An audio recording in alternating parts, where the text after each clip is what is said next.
বিশ্ববিদ্যালয় এখন ইমান ডাঙৰ এখন প্ৰতিষ্ঠান আছে আৰু এই প্ৰতিষ্ঠানৰ ওচৰত যেতিয়া জালুকবাৰী ফ্লাইঅভাৰৰ তলত মই পাইছিলোঁ আৰু তাৰে যুৱতীক মই পঢ়ি থকা যুৱতীক পাইছিলোঁ তেওঁলোকক মই সুধিছিলোঁ তেওঁলোকে পলাইছিল প্ৰথমতে আৰু তাৰপিছত মোক তেওঁলোকে বহুতখিনি কথা ক'বলৈ ৰাজি হৈছিল আৰু মই কেমেৰাত বন্দী কৰিব পৰা নাছিলোঁ কথাবিলাক কাৰণ তেওঁলোকে পলাব বিচাৰে কেমেৰা দেখিলে আৰু সেই দৰদাম তাত কিন্তু সভ্য সমাজে আমাৰ কৰি আছে সভ্য সমাজৰ নাগৰিকসকলে কৰি আছে কাৰণ কিয় আজি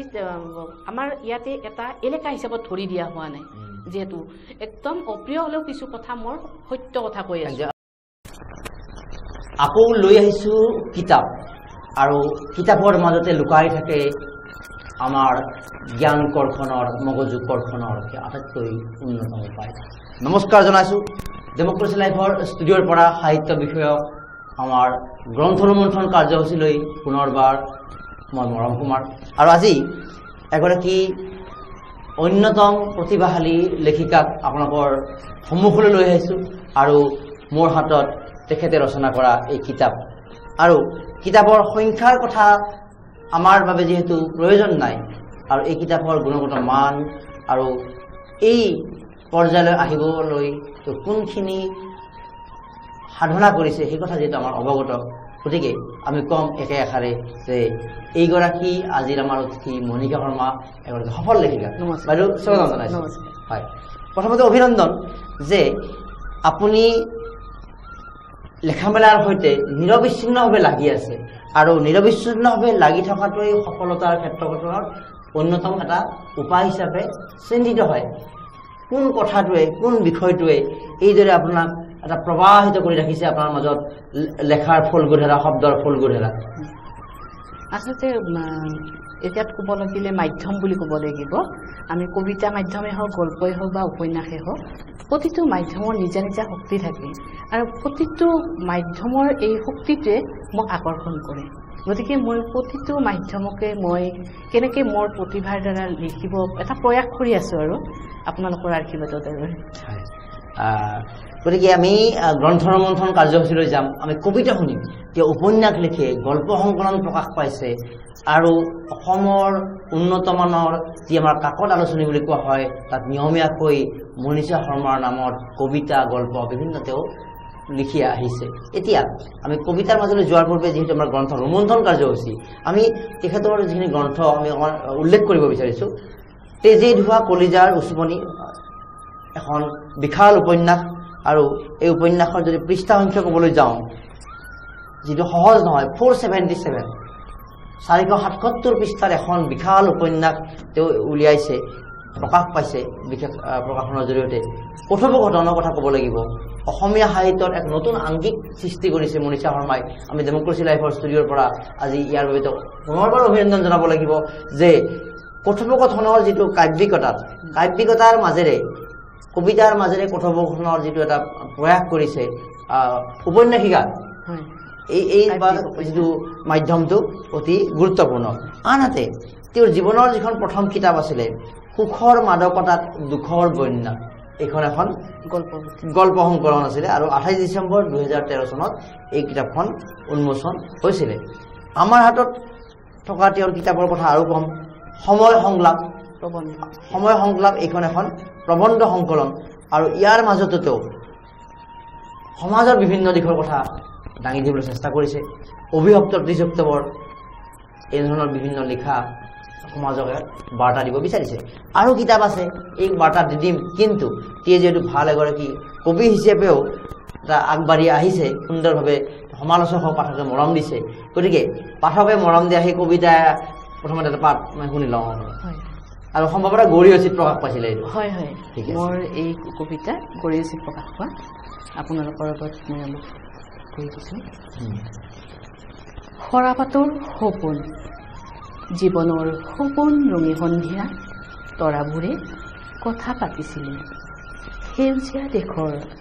ৰজাৰাণীৰ কথা তৰাবোৰে কৈছিল সেউজীয়া দেশৰ বহু কথা মই আপোন মনে শুনিছিলোঁ মোক সুধিছিল আমাৰ দেশৰ গছ পাতে কথা পাতেনে মই কৈছিলোঁ নাপাতে তৰাবোৰে তৰাবৰে হাঁহিছিল আকৌ সুধিছিল তোমাৰ দেশত সৰাপাতে সপোন ৰচেনে মই ববা হৈ পৰিছিলোঁ তৰাবৰো চাইছিল আৰু কৈছিল সেই দেশত সৰাপাতে সপোন ৰচে গোপনে গোপনে যেতিয়া ফাগুন নামে ফাগুনৰ কাৰণে মই এইটো কবিতা সময় গতিকে অতি সুন্দৰ পাঠো সুন্দৰ হৈছে আপোনাৰ এতিয়া আমি যদি আমি কিতাপৰ কথালৈ যাওঁ যিটো তেজে ধোৱা কলিজাৰ উচুপনি কিতাপখন আছে আৰু আমি মনীষা শৰ্মাৰ বিষয়ে ক'ব লগা আৰু এটা গুৰুত্বপূৰ্ণ কথা হ'ল যে কল্পনাটো এটা থাকে মানুহৰ যে এটা থিম হ'লে তাত কল্পনা তাত ৰহণ সানিব লাগিব আগবঢ়াই নিব লাগিব কিন্তু মনীষা শৰ্মাই সেই নিৰ্দিষ্ট ঘটনাৰ বিভিন্ন অধ্যয়ন কৰি ক্ষেত্ৰভিত্তিক অধ্যয়ন যিটো কোৱা হয় ফিল্ড ছাৰ্ভে কৰে আৰু তাৰ আধাৰত তেওঁৰ কল্পনা শক্তিৰে তাত তেওঁ কবিতা নিৰ্মাণ কৰে উপন্যাস নিৰ্মাণ কৰে গল্প নিৰ্মাণ কৰে এই কিতাপখনৰ জন্মৰ কথা অকণমান ক'ব নেকি হয় এই তেজে ধোৱা কলিজাৰ উচুপনি এয়া হ'ল আপোনাৰ মই আচলতে যদিও মোৰ জন্ম বাক্সা অঞ্চলত নাছিলে মই বাক্সা অঞ্চলত ডাঙৰ দীঘল হৈছিলোঁ তেতিয়া মই দেখিছিলোঁ বহু নিৰীহ মানুহ ভূটানৰ সীমান্তৰ নামনি অঞ্চলত অকাত উগ্ৰবাদৰ ওচৰত মানে আমাৰ নিৰীহ মানুহখিনিৰ তেজেৰে ৰাঙলী হৈছিল আৰু অত্যন্ত আপোনাৰ দুখ লগা কথা যে আমাৰ যেতিয়া অসমীয়া সমাজখন থানবান হৈ পৰিছিল তেতিয়া একাংশ বড়োভাষী উগ্ৰবাদে তেতিয়া অসমীয়া ভাষী মানুহৰ ওপৰত এনেকৈ অত্যাচাৰ চলিছিল যে ঘৰ বাৰী জ্বলাই দিয়া হৈছিল আৰু পিতৃ মাতৃৰ ওচৰতে ৰাতি হ'লে আমাৰ ঘৰৰ যিখিনি যুৱতীসকলৰ কাৰণে নিৰাপত্তা নাছিলে তেওঁলোকক জীৱনৰ বিৰাট হাহাকাৰ আছিলে ধৰ্ষণ খুব হৈছিলে আপোনালোকে জানে সেই সময়ত গুপ্ত হত্যাবিলাকো হৈছিলে সেইটো এটা মানে ইয়াৰ লগতে এটা থকা একেবাৰে অৰাজক সৃষ্টি হৈছিলে সেই ভূটানৰ নামনি অঞ্চলৰ কিছু কিছু সৰু সৰু অঞ্চল আপোনালোকে হয়তো জানে কেঁকুৰিকুছি গাঁও বুলি ক'লে আজিও তাত ভোজ ভাত নাখায় মাঘ মাহৰ সময়ত মেজি নজ্বলায় তেওঁলোকে মাঘ বিহু মানে ল'ৰা ছোৱালী প্ৰজন্মই নাজানে তাত 13জনকৈ নিৰীহ মানুহক হত্যা কৰা হৈছিল সেই গাঁওখনত একেবাৰে এই কথা আপোনালোকেও জানে আৰু সেইবিলাক সকলো কথা ইয়াত মই লিখিছোঁ যে একাংশ বড়োভাষী মানুহে এইটো কথা নহয় যে মই কোনোবা এজন উগ্ৰবাদক মই বা সংগঠনক মই দোষ দিছোঁ এইটো নহয় তেওঁলোকে যেতিয়া নিৰীহ মানুহখিনিৰ ওপৰত কৰিছিল অসমীয়া সমাজ মানে অসমীয়া সমাজৰ মানুহখিনিৰ ওপৰতে খেলি মেলিটো আনিছিল তেতিয়া কি কৰিছিল আমাৰ অসমীয়া ভাষীৰ সংগঠন মুক্তি সংগঠনৰ আপোনালোকে জানে যে হেৰি আমাৰ আলফা যিটো আছিলে সেই সংগঠনটো জন্ম হৈছিলে আৰু সেই সংগঠনৰ কাৰণেও কিন্তু সকলো নিৰীহ মানুহখিনি আমাৰ অসমীয়া ভাষীৰ আমাৰ সকলোৱে একগোট হৈ ওলাই আহিছিল যে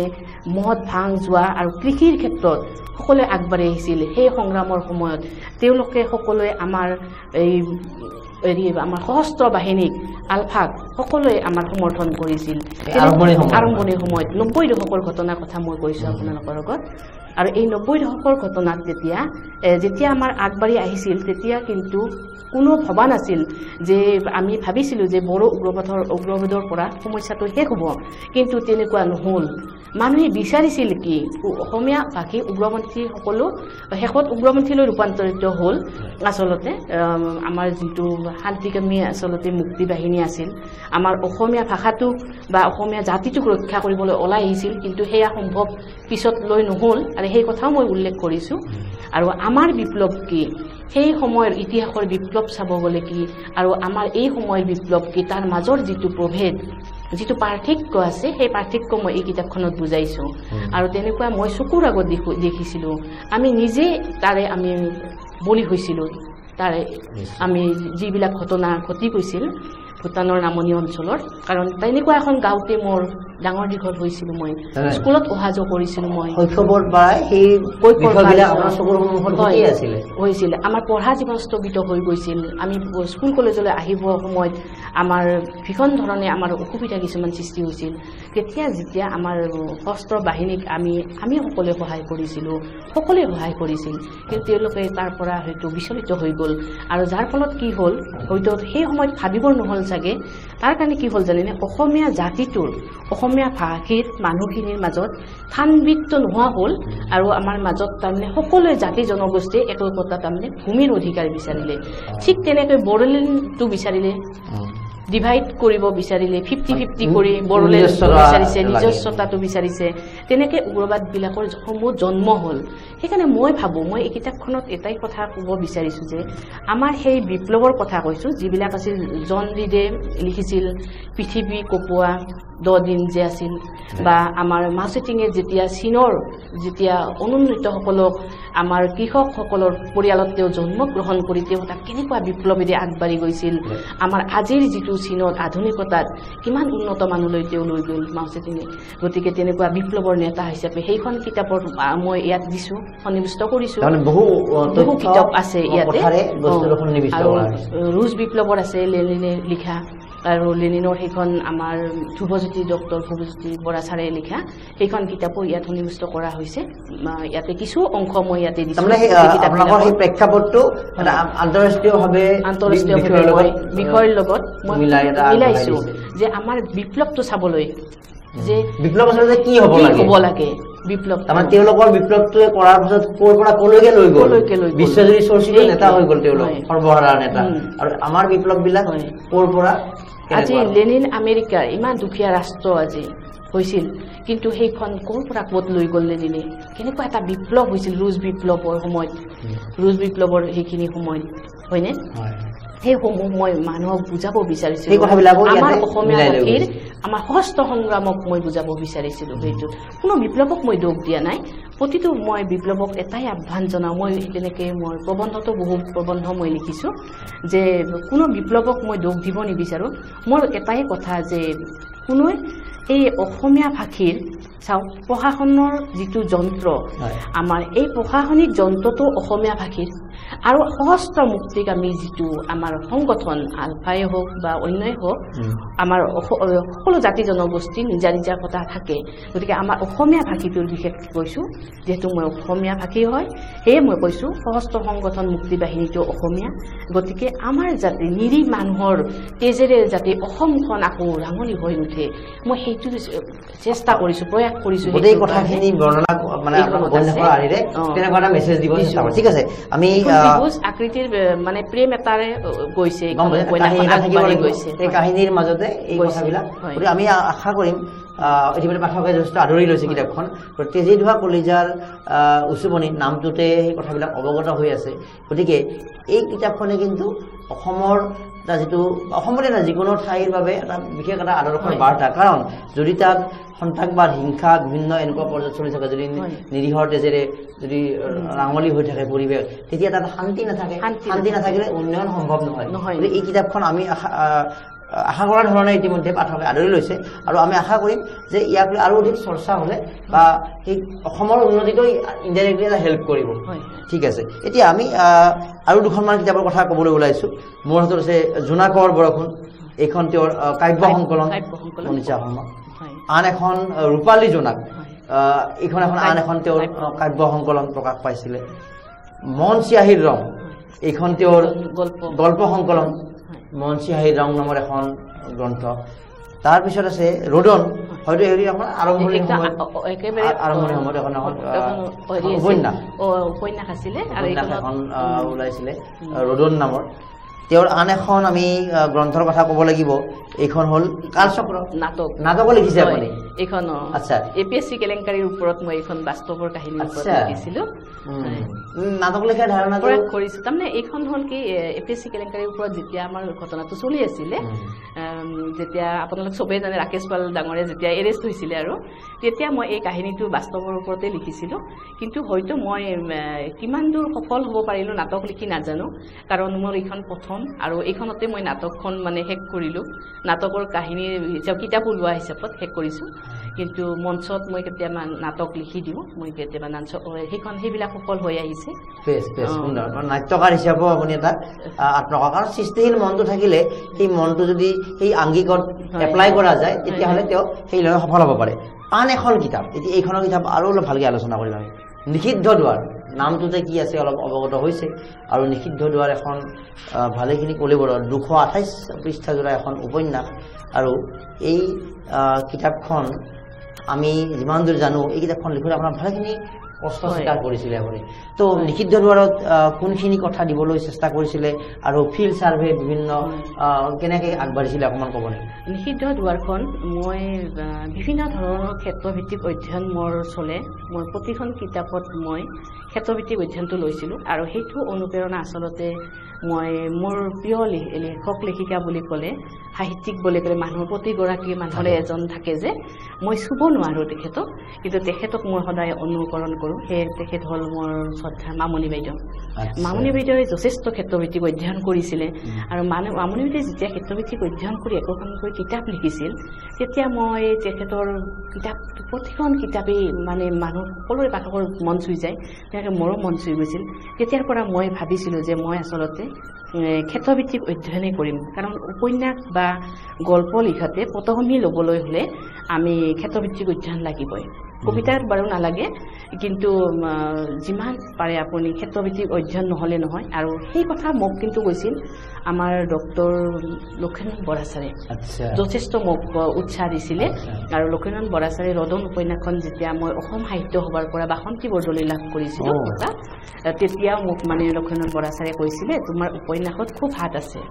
কবিতা লিখিবা আৰু লগে লগে তুমি উপন্যাস লিখিবা বৰা ছাৰৰ নিচিনা মানুহৰ এনেকুৱা বাক্য তেতিয়া মই খুব ক্ষেত্ৰভিত্তিক অধ্যয়ন কৰিলোঁ কৰাৰ সময়ত মই ছাৰক ক'লোঁ মই এদিন হোমেন বৰগোহাঁই ছাৰকো কৈছিলোঁ যে ছাৰ মই ক্ষেত্ৰভিত্তিক অধ্যয়ন কৰি কিছুমান ঠাইৰ ওপৰত মোৰ মনটো খুব এটা হেৰি কৰি আছে মোৰ মনে এটা মানে কুটকুটাই থাকে সদায় এটা হেৰি থাকেতো লিখাৰ কাৰণে ধাৰণা এটা যে থাকে মোৰ আছিল নিষিদ্ধ পলিবিলাকৰ ওপৰত কাৰণ কলিকতাত মই বহুত মনটো ক'ৰবাত যাব বিচাৰিলে বেছিকৈ মোৰ কলিকতা যোৱা হয় এইটো কিয় নাজানো কলিকতা ঠাইখন মোৰ ভাল লাগে তাৰপিছত দেউতাও সৰুৰ পৰা নিয়ে পঢ়া জীৱনৰ পৰা দেউতা হয় তেতিয়া মই মানে সেইকাৰণে যাওঁ আৰু তেতিয়া কি হ'ল এই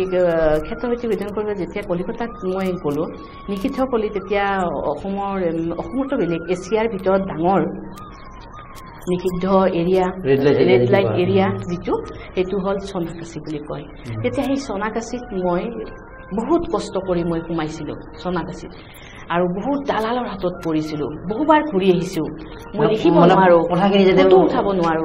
উলিয়াব পাৰোঁ কিন্তু তেনেকৈ মই পোৱা নাই তাৰপিছত এবাৰ মোৰ কি হ'ল মই শিলিগুৰিলৈ আহিলোঁ আহি শিলিগুৰিত মই ৰ'লোঁ মই বোলো ইয়াত মই লগ পাম আৰু তেতিয়া মই শিলিগুৰিত এজনী ছোৱালী লগ পালোঁ লগ পোৱাতে তেওঁলোকে ক'লে যে তাৰ পৰা হেৰি ছোৱালীবিলাক মানে ছাপ্লাই দিয়া হয় বুলি শব্দটো কৈছে বেয়া বেয়া শব্দ দিও কিছুমানে কয় তেনেকৈ তাৰপিছত হোটেলত মই হেৰিত গম পালোঁ কলকাতা হোটেলত মই মালিক মানে মেনেজাৰবিলাকৰ লগত কথা পাতিলোঁ বহুত সাহস কৰিছিলোঁ কিন্তু তেনেকৈ কোৱাতে তেখেতসকলেও ক'লে যে আমাৰ হোটেলবিলাকতো তেনেকৈ চলে আৰু আপুনি যদি গোটেইখিনি তথ্য পাব বিচাৰে আপুনি হেৰিবিলাকত যাব লাগিব সোণাকাছিতে যাব লাগিব তেতিয়া হোটেলৰ কিন্তু মেনেজাৰজনে মোক বহুতে বাধা দিছিলে তেতিয়া মই হোটেলখনেই এৰি দিলোঁ যে মই তাৰমানে চিন্তা কৰিলোঁ যে এই মোক উৎসাহ নিদিয়ে আৰু ইয়াৰ পৰা মই ওলাই যাব লাগিলেও তেওঁ মোক বাধা দি ৰাখিব তেতিয়া তেওঁ মানে অলপ গাপ দি ৰাখিব বিচাৰে সোণাকাছিটো ওলাই দিব নিবিচাৰে আৰু তেনেকৈ তেতিয়া মই কলেজ ষ্ট্ৰীটৰ ওচৰত মই গ'লোঁ বহুতকেইখন কিতাপ বিচাৰিলোঁ সোণাকাছিৰ ওপৰত পাৰি নেকি বাংলা সাহিত্যৰ ওপৰত কিন্তু মই তেনেকৈ সাহিত্যবিলাক তেওঁলোকৰ লগত কথা পাতোঁতে গম পালোঁ যে ডাঙৰ ডাঙৰ কিতাপবিলাকৰ ওচৰতে গৈছিলোঁ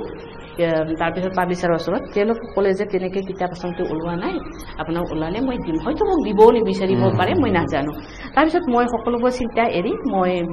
বহুত সাহস গোটাই মই সোণাকাছিত আকৌ এবাৰ গ'লোঁ 2 নম্বৰ বাৰ গ'লোঁ তেতিয়া সোণাকাছিৰ ভিতৰত মানে আপুনি আপোনাৰ লক্ষ্যৰ পৰা অহা নাই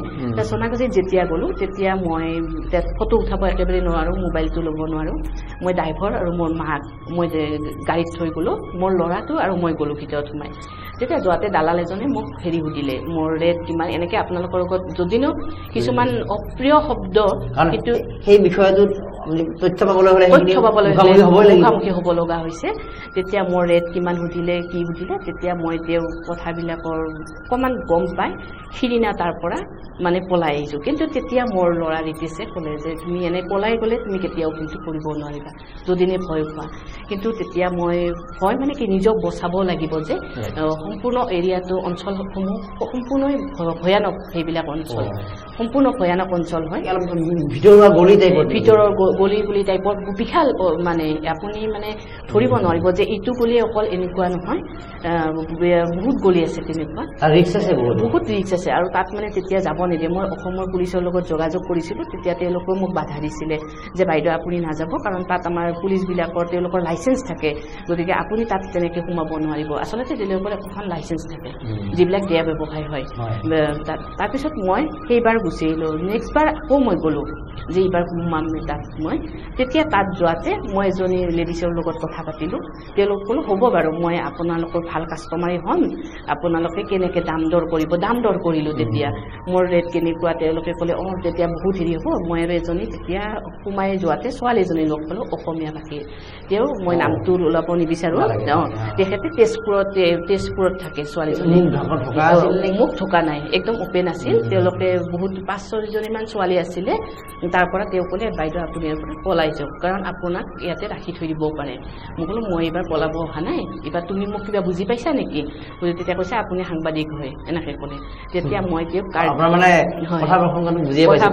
বুজি পাইছে মই বোলো মই সাংবাদিক একো নহয় তোমাক একো মই হেৰি নকৰোঁ তুমি মোক কথাখিনি কোৱাচোন তেতিয়া তেওঁ লৈ গ'ল এটা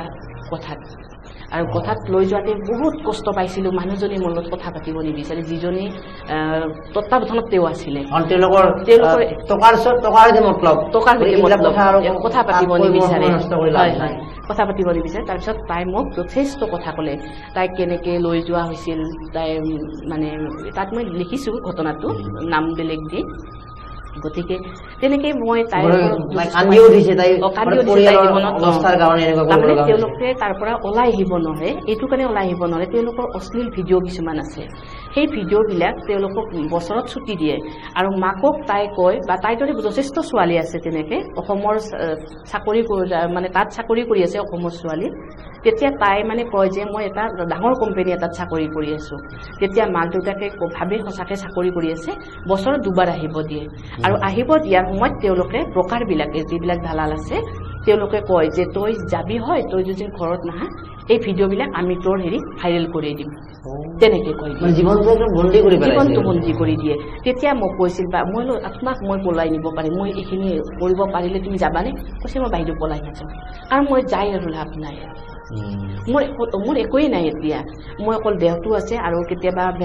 বেমাৰ হ'লেও আমি দিয়া ব্যৱসায়ত থাকিবই লাগে কোনো সেইটো নামানে আৰু কেতিয়াবা এনেকুৱা মুখামুখি হৈছে বুলি ক'লে তাই মোক যে বাপেকেও ধৰক দেহ ব্যৱসায়ৰ নামত সেই ছোৱালীজনীৰ ওচৰতে গ'ল আৰু অকণমান পিছতে হয়তো সভ্য ঘৰৰ মানুহে তেতিয়া মই বহুত বুজি পালোঁ সেই সময়ত যে সভ্য ঘৰৰ মানুহ তেতিয়া কি হয় সেই বাপেকৰ পুতেকজনো সেই ছোৱালীজনীৰ ওচৰতে যায় তাই কান্দি দিছে তাই কৈছে যে এনেকুৱা যন্ত্ৰণাৰ কিছুমান বলি হ'ব লগা হয় পইচাৰ কাৰণে আৰু এটা কথা আৰু মই গম পালোঁ তাত গৈ যে একাংশই বিক্ৰী কৰি নিজৰ মানে স্বইচ্ছাৰে পইচাৰ কাৰণে আৰু একাংশই ঘৰ চলোৱাৰ কাৰণে একাংশই কি কৰে উপায়হীন হয় আৰু একাংশই কি কৰিলে মানে অসমত কয় যে মই বাহিৰত চাকৰি কৰি আছোঁ এইটো তাৰ মানে ডাঙৰ কথা ধৰণক ক'ব বিচাৰে যে মই বাহিৰত চাকৰি কৰাৰ উদ্দেশ্যত আছোঁ মই এটা ভাল চাকৰি কৰি আছোঁ এনেকৈ মাক দেউতাকক ক'ব বিচাৰে আৰু মাক দেউতাকৰ হয়তো অভিভাৱকসকলেও বিচাৰে কিন্তু এইটোতে মই এটা কথা ক'ব বিচাৰোঁ মই ক'ব নালাগিলেও যে অভিভাৱকসকলে সজাগ হ'ব লাগে মই যেনেকৈ পাইছিলোঁ কথাবিলাক অভিভাৱকসকল সদায় সজাগ হ'ব লাগে যে মোৰ ল'ৰা বা ছোৱালীযোৰ বাহিৰত হোৱাৰ সময়ত তেওঁলোকে কি চাকৰি কৰিছে কি কাম কৰিছে সেইটো কিন্তু জানিব দৰকাৰ কাৰণ বহুত ছোৱালী কান্দি আছে আজি বহুত মানে ল'ৰাও মই তেনেকৈ পাইছোঁ তাৰমানে এনেকুৱা হৈছে প্ৰথম অৱস্থাত হয়তো তেওঁলোকে ইমান গম নাপায় এণ্টাৰটেইনমেণ্ট বা ধেমালি বা তেনেকুৱা বা উপাৰ্জনৰ ভাৱে পৰৱৰ্তী সময়ছোৱাত সেই যিটো এটা হাতোৰাত সোমাই যায় এই যিটো বন্দীত্বত সোমাই পৰে তেওঁলোকে আৰু সুৰাপান কৰিব লাগে তেওঁলোকে তেতিয়া আৰু খুব বেছি তেওঁলোকে তাৰমানে বহু বেছি বয়সলৈকে তেওঁলোকে এই কামটো কৰিব নোৱাৰিলেও কি হয় তাৰ মাজত আৰু বহুত সমস্যা বহুত মাৰপিট কৰে তেওঁলোকৰ ব্ৰকাৰবিলাকে কৰে আৰু পইচা পাতি দিব নোৱাৰিলে তেওঁলোকক তাৰ পৰা যাব দিয়ে তেতিয়া ক'ত যাব তেনেকৈ পথত বহুত আছে আৰু পথত দিয়া ব্যৱসায় বহুত ওলাই আহিছে তেওঁলোকে যেতিয়া তাত কাম নোহোৱা হৈছে তেতিয়া তাত ওলাই জীৱনৰ কেনেকুৱা এটা বিপদ ৰূপ আচলতে কেনেকুৱা অসহায় ৰূপ তেনেকে জানে সেইটো ভুল কাম কৰি আছে এইটো এই কামটো ভুল যিজনী ছোৱালী লগ পাইছিলো তেওঁক আচলতে ল'ৰাজনে পলুৱাই লৈ গৈছিলে অসমৰ তেজপুৰৰ ছোৱালীজনী পলুৱাই লৈ গৈছিলে যে তেওঁ বিয়া পাতিব বুলি কিন্তু শিলিগুৰিৰ পৰা তেওঁক চাপ্লাই দিয়া হৈছিলে এই সোণাগাছিলৈ মানে পাক চক্ৰত পৰিহে এইটো কৰিব লগা হৈছে আচ্ছা যিহেতু এইটো এটা সমস্যাৰ উত্থাপন কৰিছে আৰু এই সমস্যাটো যিহেতু তাতে যিটো ৰেড লাইট এৰিয়া আপুনি লাইচেন্সৰ কথা ক'লে আমিও কিছু পৰিমাণে সেই তথ্যখিনি যদি জানো যে তাত আপোনাৰ চৰকাৰৰ ফালৰ পৰা সেইটো কৰিছে লাইচেন্স বা তেনেকুৱা এটা থাকে এতিয়া কথাটো হ'ল আপুনি কোৱাৰ দৰে বহুতে হয়তো কোনোবা পলুৱাই নি পাক চক্ৰত কৰিলে কোনোবা আৰ্থিকভাৱে কৰিলে বা বিভিন্ন কৰিলে এতিয়া সমাধান হিচাপে যদি যিসকলে এনেকুৱা পাক চক্ৰত পৰিছে সেইটোতো এটা বিভিন্ন ধৰণৰ এটা আইনী বিষয় বা এটা উপায় নাই কিন্তু যিসকলে আৰ্থিক বিষয়টো দোহাই দি এইবিলাক কৰি আছে বা কৰি থাকিব বিচাৰিব আগন্তুক সময়ত তেওঁলোকক আপুনি কিবা এটা পৰামৰ্শ দিছে নেকি যে জীৱনৰ সেই বস্তুটো তেনেকৈ উপাৰ্জন কৰাটো তোমাৰ বাবে কোনো ধৰণৰ এটা তোমাৰ জীৱনৰ জয় নহয় তুমি সংগ্ৰাম কৰা তুমি অন্য পথেৰে ভাল কাম কৰা একেদিনে তুমি ধনী হ'ব নালাগে এই তেনেকুৱা কিছুমান আছে যে আমি কষ্ট নকৰাকৈ আমি এইখিনি কৰিম তেনেকুৱা মেছেজ কিবা দিছে নেকি হয় মানে ইয়াতে অকণমান দীঘলীয়া হ'ব আপোনাক ক'ব লাগিলে কথাটো হ'ল কি আপোনাৰ মই এটাই ক'ব বিচাৰিছোঁ মইতো এইখন বাহিৰৰ কথা কৈ আছোঁ আমাৰ অসমৰ বাহিৰৰ কথা কৈ আছোঁ মই যিখিনি কলিকতাৰ কথা কৈছোঁ তেনেকৈ মই জে বি ৰোডত পাইছিলোঁ দিল্লীত তেনেকৈ সেইবিলাক বাৰু বাহিৰ অঞ্চলত মই যথেষ্ট গৈছোঁ বাহিৰ অঞ্চলত বহুতটা ঠাইত পাইছিলোঁ মই কলিকতাত সেইটোৱেই নহয় কলিকতাত আৰু বহুত ঠাই আছে কলিকতাৰ বহুত ঠাইত মই তেনেকৈ গৈছোঁ পাইছোঁ গতিকে তাৰ পৰা আপোনাৰ আৰু এটা মই কথা কওঁ যে সেইবিলাক ঠাইতো বাহিৰৰ আজি মই মোৰ নিজৰ যদি মই ঠিক নকৰোঁ মই আনক কোৱাৰ আগত মই নিজক ঠিক কৰিব লাগিব সেয়ে মই কৈছোঁ মোৰ দেশৰ কথা মোৰ নিজৰ জাতিৰ কথা মোৰ নিজৰ আজি ৰাজ্যখনৰ কথা আজি মই নিজে থকা ঠাইখনৰ কথা মই গুৱাহাটী মহানগৰৰ কথা ক'ব বিচাৰিছোঁ গুৱাহাটী মহানগৰীত তেতিয়া মই আজি এইখন মই 5 বছৰ যি কাম কৰিছিলোঁ তো তেতিয়া গুৱাহাটী মহানগৰীত মই হেংৰাবাৰী পথত মই যুৱতী কেইজনমান পাইছিলোঁ তেওঁলোকে আমাৰ নাম ল'ব মই এতিয়া বেয়া লাগিছে খুব ডাঙৰ ভাল কলেজত পঢ়ি আছে যুৱতী কেইগৰাকী নাম থকা য'ত আপোনাৰ হয়তো এডমিশ্যন নাম্বাৰ নাপায় এনেকুৱা ভাল ঘৰৰ ভাল সম্ভ্ৰান্ত ঘৰৰ ভাল ঘৰৰ যুৱতী পঢ়ি আছে তেনেকৈ হেংৰাবাৰী পথত মই পাইছিলোঁ যুৱতী তেনেকুৱাকৈ মই পাইছিলোঁ কিছুমান ব্যৱসায় ভিত্তিতো পাইছিলোঁ তেওঁলোকে অকল ব্যৱসায় কৰে আমাৰ গণেশগুৰি ফ্লাইঅভাৰৰ তলত পাইছিলোঁ আৰু তেনেকৈ মই পাইছিলোঁ জালুকবাৰীৰ বিশ্বনাথ আমাৰ কি বিশ্ববিদ্যালয় এখন ইমান ডাঙৰ এখন প্ৰতিষ্ঠান আছে আৰু এই প্ৰতিষ্ঠানৰ ওচৰত যেতিয়া জালুকবাৰী ফ্লাইঅভাৰৰ তলত মই পাইছিলোঁ আৰু তাৰে যুৱতীক মই পঢ়ি থকা যুৱতীক পাইছিলোঁ তেওঁলোকক মই সুধিছিলোঁ তেওঁলোকে পলাইছিল প্ৰথমতে আৰু তাৰপিছত মোক তেওঁলোকে বহুতখিনি কথা ক'বলৈ ৰাজি হৈছিল আৰু মই কেমেৰাত বন্দী কৰিব পৰা নাছিলোঁ কথাবিলাক কাৰণ তেওঁলোকে পলাব বিচাৰে কেমেৰা দেখিলে আৰু সেই দৰদাম তাত কিন্তু সভ্য সমাজে আমাৰ কৰি আছে সভ্য সমাজৰ নাগৰিকসকলে কৰি আছে মই এতিয়া কথা এটা ভাবিছোঁ যে আমাৰ যে তেওঁলোকৰ বাৰু লাইচেন্সে দিলে আমাৰবিলাকততো লাইচেন্স নাই এইটো ঠিকেই কিন্তু এতিয়া এনেকুৱাকৈ যুঁজিন আমাৰ অভিভাৱকসকল সজাগ হ'বৰ লাগে এইটো কাৰণে আমাৰ যুৱতীসকলে কলেজত যোৱা সময়ত সঁচাকৈ কিমান সময় কলেজত আছে সঁচাকৈ তেওঁলোকে হোষ্টেলত আছেনে নে নাই মই ভাল কথা কৈছে অৰ্থাৎ অভিভাৱক আৰু স্কুল কৰ্তৃপক্ষৰ মাজত উইকলি কোঅৰ্ডিনেশ্যন লাগে যদি সেইগৰাকী ছাত্ৰ ছাত্ৰী গুৱাহাটীৰ বহুত দূৰৰ হয় তথাপিতো এনেকুৱা এটা চিষ্টেম থাকিব লাগে সেই কলেজখনত যে উইকলি সেই অভিভাৱকজনলৈকে এতিয়া হোৱাটছআপ যোগে হওক বা তথ্যখিনি এটা পৰ্যালোচনা কৰিব লাগে যে ইমানখিনি তেওঁ কৰিলে এইখিনি তেওঁ অকল অভিভাৱকে সচেতন কেনেকৈ হ'ব ৰাতিপুৱা মাইনা আমি আহিলোঁ স্কুলত বাকী মাজৰখিনি সময়ত আৰু ক্লাছত থকা বুলি ফোন চুইচ অফ লাগিব তো সঁচাকৈ ক্লাছত আছেনে নাই সমাধানটো এই কাৰণে এইটো পৰ্যায়তে সম্ভৱ হ'ব যেতিয়া সেই কলেজ বা শিক্ষা প্ৰতিষ্ঠান আৰু অভিভাৱক যি থাকে তেওঁলোকৰ উইকলি বা ডে টু ডেটো পচিবল নহয় ইমান অভিভাৱকক তথ্য যোগান ধৰাটো যে উইকলি যদি এটা কোঅৰ্ডিনেশ্যন থাকে যে আমি এটা তথ্য লয় এই সপ্তাহটোত ইমান সময় ক্লাছ কৰিলে মোক হেৰি কৰিলে তেতিয়া কিন্তু সম্ভৱ হ'ব আৰু চবতকৈ আৰু ডাঙৰ কথা পেংগেজবিলাক যে আমাৰ আছে আৰু যিবিলাক হোষ্টেল আছে আমাৰ প্ৰাইভেট হোষ্টেলেই হওক বা স্কুলৰে হওক সকলোৱে কিন্তু সজাগ হ'বৰ হৈছে নহ'লে ইয়াতকৈ ভয়াৱহ ৰূপ এটা আমাৰ ইয়াতে দেখিব কাৰণ কিয় আজি আমাৰ ইয়াতে এটা এলেকা হিচাপত ধৰি দিয়া হোৱা নাই যেহেতু একদম অপ্ৰিয় হলেও কিছু কথা মোৰ সত্য কথা কৈ আছো আৰু সেই কথাবিলাক আলোচনা নকলে সেই সমস্যাটো সমস্যা হৈ থাকিব এতিয়া মোৰ কথা হ'ল ইয়াত যেহেতু এখন লাইসেন্স দি উলাই দিয়া হোৱা নাই আমাৰ যেতিয়া অসমীয়া সমাজখনত সেইটো কাম হোৱা নাই তেতিয়াহ'লে অভিভাৱকসকলে এইটো চাব লাগে মোৰ ল'ৰা ছোৱালীক কি কাপোৰ পিন্ধিছে ছুটি নগ্নতাৰ কাপোৰ পিন্ধিবৰ আজি সভ্য সমাজখনত এনেকুৱা বিকৃত এটা সংস্কৃতি এটা আমাক দেখা দিয়া নাই নে বিকৃতভাৱে এটা সংস্কৃতিটো আমাৰ বেয়া আমাৰ কথা এইটোৱে আমাৰ যিখিনি আপকামিং যুৱতী বা তেওঁলোকে আমাৰ যিখিনি বলিউডি চিনেমা বা যিখিনি আমাৰ গ্লেমাৰাছ প্ৰগ্ৰেম টেলিভিশ্যনত বা বিভিন্ন সময়ত টেলিকাষ্ট বা তেওঁলোকে তাত এটা সেই কেৰেক্টাৰটো কৰিবৰ কাৰণে বা সেই অনুষ্ঠানটো কৰিব তাত সেনেকুৱা ড্ৰেছ পিন্ধে বা তেনেকুৱা ধৰণৰ বা এটা মেকআপ মেকঅভাৰ তেনেকুৱা কৰে আমাৰ এওঁলোকে হয়তো ভাবে যে অমুকে এই অভিনেত্ৰীগৰাকী এনেকুৱা ফটোশ্বুট কৰিছে এনেকুৱা কৰিছে তেওঁলোকে এটা জীৱিকাৰ সেইটো সময়ত এটা ৰোল প্লে কৰি কেৰেক্টাৰ এটা কৰিছে কিন্তু এওঁলোকে এইটো ভাবি নাচায় যে সেইটো এটা তেওঁলোকে এটা বাকীসকলক যদি আমি বিভিন্ন সময়ত দেখা পাওঁ এয়াৰপৰ্টৰ ভিজুৱেল বিভিন্ন আহে তেওঁলোকে সুন্দৰ ড্ৰেছআপত থাকে সেইটো এটা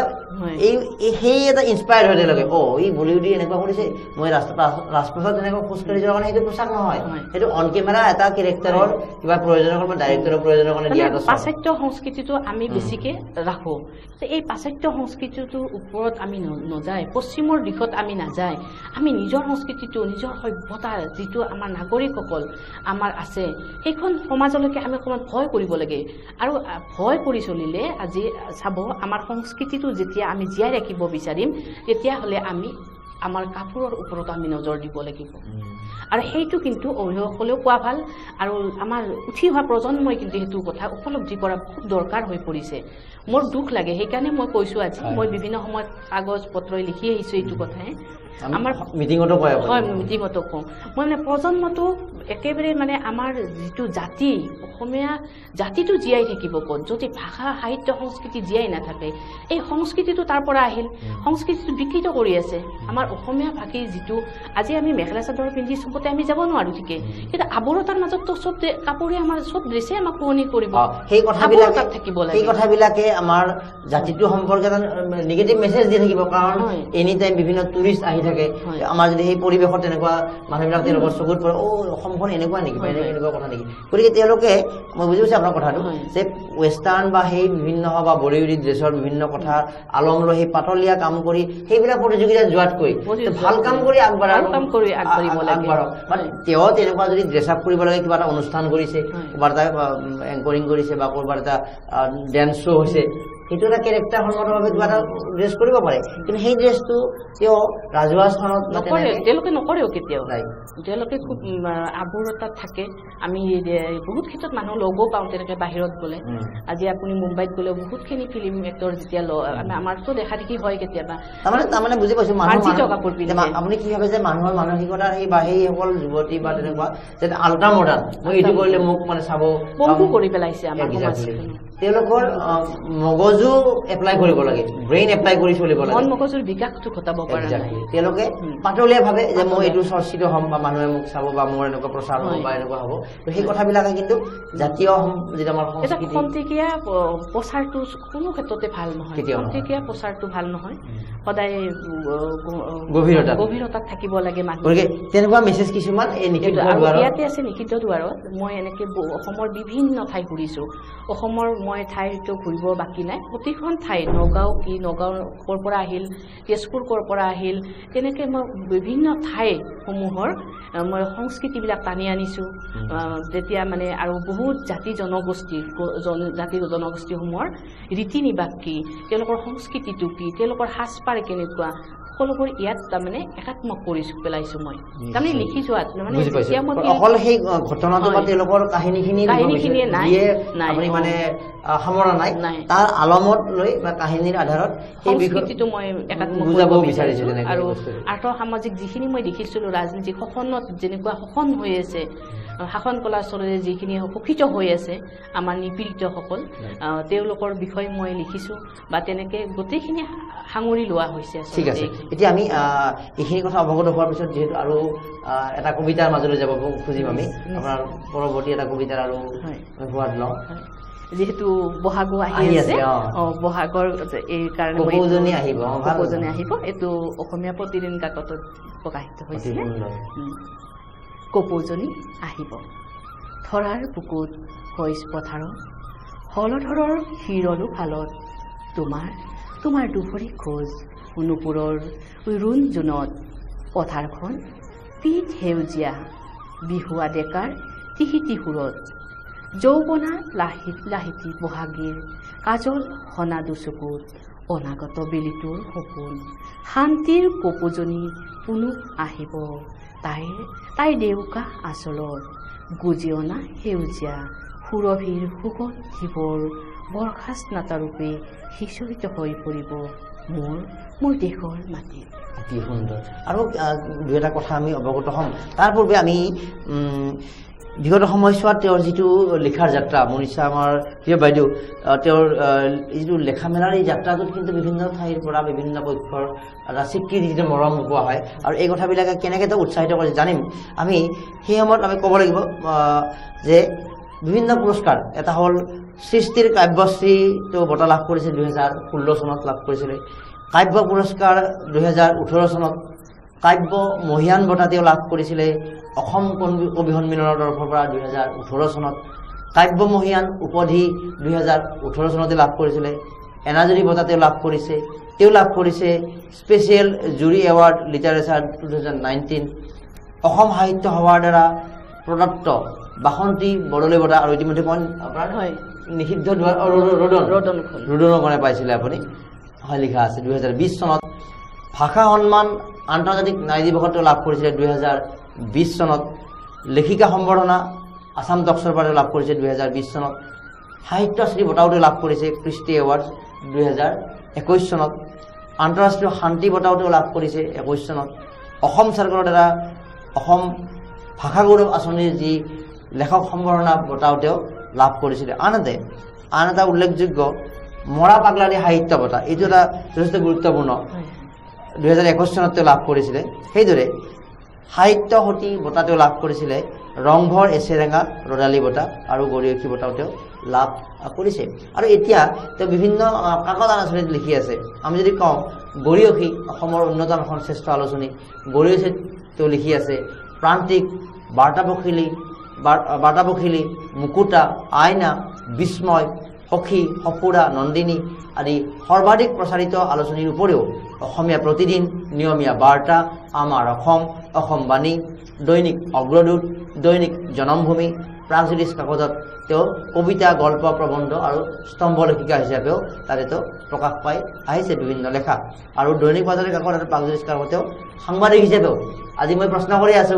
তেওঁ কিন্তু বিভিন্ন সময়ত সাংবাদিক হিচাপে বিভিন্ন কাম কৰি আহিছে আৰু বিভিন্ন সামাজিক অনুষ্ঠান এইখিনি একেবাৰে কৈ লৈছোঁ মই অসম সাহিত্য সভাৰ পৰম হিতৈষী সভ্য সুন্দৰ কামৰূপ জিলা মহানগৰ সাহিত্য সভাৰ লগত তেওঁ জড়িত অসম প্ৰাকৃতিক কবি সন্মিলনৰ লগত জড়িত ৰাজ্যিক পক্ষী সুৰক্ষা সমিতি গুৱাহাটী কবি চক্ৰৰ লগত জড়িত জালুকবাৰী কেন্দ্ৰীয় নাগৰিক সমিতি অসম কবি সন্মিলন বিশ্বৰত্ন ভূপেন হাজৰিকা স্মৃতি ৰক্ষা সমিতি পক্ষী সংবাদ আলোচনীত মুখ্য সহযোগী সম্পাদক মৌকো আৰু চোতালৰ পখিলাত উপদেষ্টা হিচাপে কাৰ্যনিৰ্বাহ কৰি আছে জোন সুৰুজ জ্ঞান কাননৰ কাৰ্যকৰী সভাপতি নলবাৰী বাসনা সাহিত্য গোষ্ঠীৰ সম্পাদিকা অনুপ্ৰেৰণাৰ আজীৱন সদস্য আৰু মানৱ অধিকাৰ আন্তঃৰাষ্ট্ৰীয় সংস্থাৰ জিলা সংস্থা সঞ্চালক হিচাপেও কাৰ্যনিৰ্বাহ কৰি আছে এতিয়া এই বিভিন্ন যেতিয়া আপুনি লিখা মেলা কৰি আছে আমি অৱগত হ'লো যে সমাজৰ বিভিন্ন দিশৰ কথা লিখাৰ লগে লগে পাঠকৰ উৎসাহটো আপুনি পাই আছে যে এটা লেখা প্ৰকাশ কৰাৰ পিছত যেতিয়া পাঠকৰ বিভিন্ন সঁহাৰি আহে এই কথাখিনি কওকচোন সেইটোৱে জীৱনটো এটা নিশ্চয় আপোনাৰ আৰু এটা মানে মাধুৰ্যময় কৰি তুলিছে তেনেকুৱা ৰাইজৰ যিটো ফোন বা তেনেকুৱা মই যেতিয়া লিখা মেলা কৰোঁ প্ৰথমৰ পৰাই তেতিয়া মই বেছিকৈ মই মানে ক'বলৈ বেয়া লাগে উজনিৰ পৰা মই বহুত ফোন পাওঁ উজনি অসমত এইটো এটা আছে মানে আমি আলোচনা কৰিম এই কথাটো ভালে কৈছে কাৰণ তাত যিটো গ্ৰন্থৰ বিক্ৰী গ্ৰন্থৰ প্ৰতি হেঁপাহ সেইটো নামনি অসমত কম আছে মই নিজে আমি নামনি অসমৰ আমি অভিজ্ঞতা আছে গতিকে এই ক্ষেত্ৰত আপুনি বৰ ভাল কথাই ক'লে বহুতে কথাটো মুকলি ক'ব নোখোজে আমি উজনি নামনি ভাগ কৰিবলৈ কিন্তু আমাৰ বাইদেউগৰাকীয়ে কোৱা নাই বাস্তৱ কথাটো কৈছে যে নামনি অসমৰ ক্ষেত্ৰত কিন্তু গ্ৰন্থৰ প্ৰসাৰৰ ক্ষেত্ৰত আমি কৰিব লগা হৈছে হয় মানে মই এটা কথা চালো যে বেছিভাগ ফোন মোৰ উজনিৰ অসমৰ পৰা ৰাতিপুৱা 7টাৰ বজাৰ পিছত যেতিয়া পেপাৰখন পাওঁ মই নাপাওঁ তেতিয়া কিন্তু তেওঁলোকৰ পৰা ফোন আহে তেনেকৈ যোৰহাটৰ নবীন কাকতিৰা এজন আছে তেখেতে মই ফোন আহিলে গম পাওঁ আজি মানে নিয়মীয়া বাৰ্তাত প্ৰকাশ এটা হৈছে তেখেতে নিয়মীয়া পাঠক তেওঁ নিয়মীয়া পাঠক আৰু তেওঁ মানে নিয়মীয়া বাৰ্তাখন সদায় পঢ়ে আৰু ঠিক তেনেকৈ প্ৰান্তিকৰ পৰা ফোন কৰে কেতিয়াবা কোনোবাই পঢ়ে তাকো সুদূৰ আমেৰিকাৰ পৰা ফোন কৰে ইমান ভাল লাগে তেওঁলোকৰ পৰা যেতিয়া পাওঁ যে আপোনাৰ বাইদেউ এই লেখাটোৱে এনেকুৱা কৰিলে তেনেকুৱা কৰিলে আৰু কেতিয়াবা কিছুমানে প্ৰশ্ন কৰে যে আপুনি যে এইটো কৰিলে আৰু এইটো কিয় নকৰিলে তেনেকুৱা প্ৰশ্নও পাইছোঁ মই মানে এডভাইচ দিয়ে আৰু ইমান ভাল লাগে পথ প্ৰদৰ্শক আমাৰ আজি সমাজত অভাৱ অকল তোষামত কৰিলে নহয় মোক তোষামত কৰি বহুত উৎসাহ দিলে কোনোবাই সেইটো নহয় মই কেতিয়াও নাভাবোঁ মই সদায় ভুলৰ পৰা শুধৰাবৰ কাৰণে চেষ্টা কৰোঁ গতিকে আমি ভুল কৰিব পাৰোঁ ন মানুহ মাত্ৰেই ভুল হয় কিছুমান লেখাত ভুলো হ'ব পাৰে মই হয়তো মই লোৱা প্ৰচেষ্টাটো মোৰ ভুল হ'ব পাৰে মই লোৱা বিষয়টোৰ ওপৰত ভুল হ'ব পাৰে তেনেকৈ মই পথ প্ৰদৰ্শক হিচাপে ৰবীন্দ্ৰ এজন আছে তেখেতেও মানে খুব মানে লেখা আজিলৈ দেখা পোৱা নাই বেলেগক খুব ভাল লাগে তেনেকৈ বাইদেউ কেইজন মানে আছে এতিয়া নাম ল'ব লাগিলে বহুতৰে ল'ব লাগিব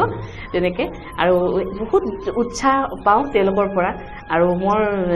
গণেশ্বৰ দেৱ শৰ্মা এজন আছে আমাৰ বীৰজৰা কলেজৰ প্ৰিন্সিপাল হয় দাদা ৰিটায়াৰ হৈছে মোৰ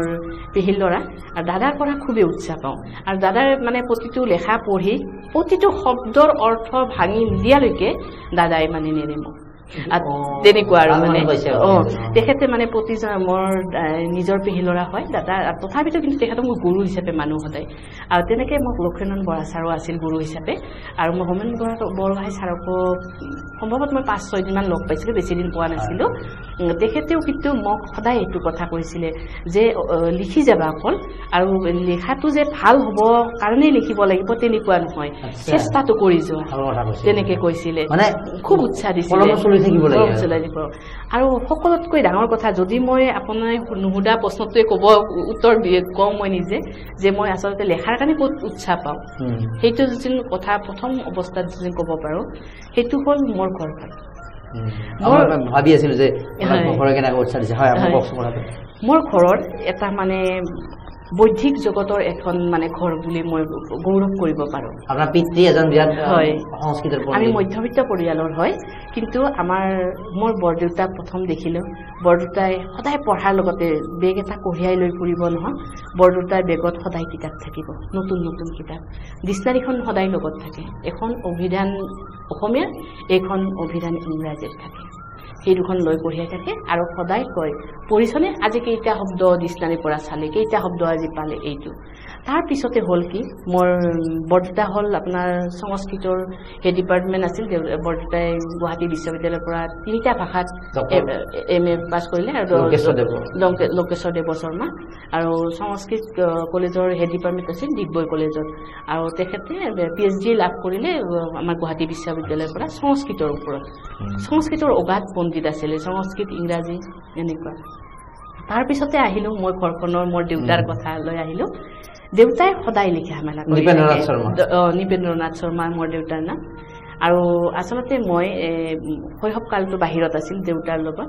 দেউতা আছিল এনেই পেপাৰ টেকনলজিকেলৰ ইঞ্জিনিয়াৰ আৰু দেউতাই পৰৱৰ্তী সময়ত অসমত আহি যেতিয়া আমাৰ মানে শিক্ষকতা কাম কৰে তাৰ পৰাই আপোনাৰ অৱসৰো হয় আৰু দেউতাৰ জীৱনততো আমাৰ বহুত সংঘাত গৈছে এইবিলাক বাৰু বহুত বেলেগ কথা কিন্তু মই দেউতাৰ ইমান সংঘাতৰ মাজত দেউতাই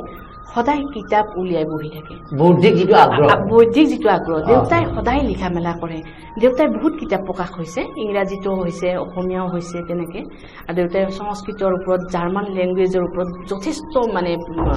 যথেষ্ট প্ৰভাৱ আছে দেউতাৰ মানে শিক্ষা বা তেওঁ আহৰণ বহুত কৰিব পাৰিছে বহুত ভাষা মানে আয়ত্ব কৰিব পাৰিছে আৰু যেতিয়া দেউতাক মই দেখা পাওঁ দেউতাই ইমান ঘৰুৱা কাম কাজৰ মাজত গাঁৱলীয়া এখন ঘৰ মোৰ মই একদম গাঁৱলীয়া ঘৰৰ কথা কৈছোঁ আমি একেবাৰে এতিয়া গুৱাহাটীৰ বাসিন্দা কিন্তু মই গাঁওখন এৰিব নোখোজোঁ কেতিয়াও গতিকে আপোনাৰ গাঁৱৰ এখন মোৰ ঘৰ গ্ৰাম্য জীৱনৰ পটভূমিত আপোনালোকে জানেই কেনেকুৱা কি হ'ব গতিকে গ্ৰাম্য জীৱন আমাৰ সম্পূৰ্ণ এটা মানে এনেকুৱা পৰিৱেশ নাই যে আজি যেনেকুৱা ল'ৰা ছোৱালীয়ে এটা পৰিৱেশ বিচাৰে এটা ৰুম লাগিব আমাক এখন আমাৰ তেনেকুৱা নাছিলে আমি তেনেকুৱা মানে পোৱাও নাছিলোঁ আৱিষ্ট ঘৰৰ নাছিলোঁতো গতিকে আমি তেনেকৈ খুব এটা কোঠালিতে দেউতা সেইফালে লিখি থাকে ধৰক সেইখনতে ভাত খোৱাও টেবুল হয় আৰু এইখনৰ এটা মূৰত ধৰক মই পঢ়া শুনা কৰোঁ মানে মিলাই চলিব লগা হয় গোটেইখিনি তেতিয়া মোৰ দেউতাই সদায় মই দেখি থাকোঁ দেউতাইতো তেতিয়া স্কুল কলেজত নাযায় দেউতাইতো শিক্ষকতা কাম কৰি আছে সেই দেউতাই কবিতা লিখে দেউতাই সদায় প্ৰবন্ধবিলাক লিখে আৰু খুব মানে গৱেষণা ভিত্তিক লিখে প্ৰবন্ধবিলাক লিখি আছে ইংৰাজীতো লিখে অসমীয়াতো লিখে তেতিয়া খুব সৰু আছিলোঁ তেতিয়া মই ভাবোঁ যে দেউতাটো যদি লিখিব পৰা হ'লে কিন্তু দেউতাই আমাক আৰু মায়ে আকৌ গালি পাৰে তই এনেকৈ বাকী বাহিৰা কিতাপ মই বিস্ময় খুব পঢ়িছিলোঁ বিস্ময় মায়া এইবিলাক খুব পঢ়িছিলোঁ তেতিয়া বিস্ময় আৰু মায়া যদি নাপাওঁ মানে এইখন শেষ হৈ মানে মই ৰৈ থাকিব লগা হয় সেইখন প্ৰকাশ হোৱালৈকে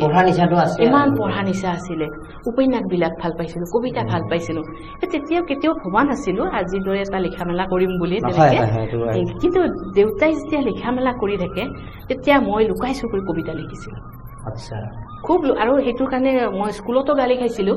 স্কুলৰ শিক্ষকে অংক শিকাই থাকে কিন্তু মই সদায় চুৰ কৰি এটা তাত মানে কবিতা এটা লিখি থাকোঁ হয় নহয় তেতিয়া কবিতা কি বস্তু জনাই নাছিলোঁ কবিতা এটা হ'বৰ লাগিলে যিটো লাগে যিটো গঠন হ'ব লাগে কবিতা বুলি তেতিয়া হোৱা নাছিলে কিন্তু কবিতাত মই লিখি থাকোঁ তেতিয়া ছাৰ এজনে আহি অংক ছাৰ বৰমা ছোৱালী হাইস্কুলত পঢ়িছিলোঁ অংক ছাৰে আহি মোৰ বহীখন উঠাই লৈ গৈছিলে কৈছে এইবোৰ কি লিখিছা আজি শাস্তি হ'ব বুলি কৈছিলে আৰু অফিচ ৰুমত মাতিও লৈ গৈছিলে তেনেকৈ মাতি লৈ গৈছিলে মই সমস্যাৰ এইবিলাক সন্মুখীন হৈছিলোঁ আৰু তেতিয়া ঘৰতো মানে মই চাওঁ যে মায়ে খুব গালি পাৰে বিস্ময় আৰু মায়া পঢ়ি থাকিলে তাই কয় তই ঘৰৰ মানে কিতাপ বাহিৰা কিতাপে পঢ়ি থাকা যে বোলো তুমি পঢ়ি আছা দেউতাই পঢ়ি আছে এই যে পঢ়াৰ পৰিৱেশটো আজিও